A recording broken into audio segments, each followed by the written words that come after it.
Et donc, en 1993 sort L'étrange Noël de Monsieur Jack. On va être obligé d'en parler, je dis pourquoi obligé. Mais alors, c'est pas lui qui l'a réalisé. Parce que ce n'est pas un film de Tim Burton. Il l'a pas réalisé. Il ne l'a pas réalisé, c'est Monsieur Henry Selick qui l'a réalisé.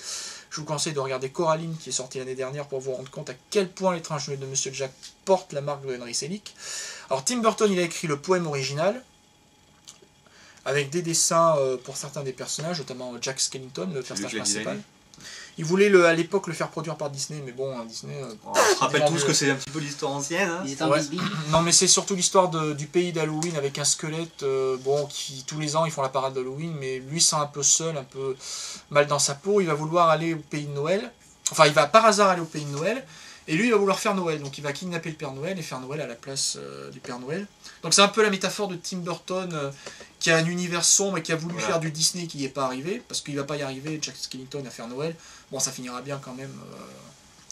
Donc il y a une imagerie un petit peu sombre, c'est vrai.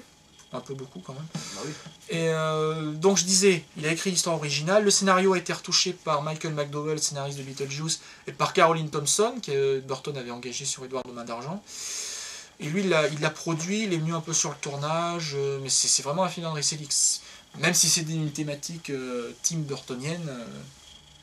Et c'est une comédie musicale, entre guillemets, vu que Danny Elfman a composé des chansons assez entraînantes, dont on se souvient. Que vois-je? Et justement, la version française est peut-être une des meilleures que j'ai entendues en ce qui concerne les versions chantées. Moi, les puristes la considèrent comme une des meilleures comédies musicales traduites en français.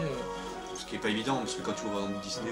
Et c'est un film d'animation qui est devenu culte, les chansons sont devenues cultes, et bizarrement, alors bien sûr moi je me bats contre ça, à chaque fois on le classe dans les meilleurs films de Tim Burton. Alors ça n'est pas là. Ça n'est pas. Pas vraiment.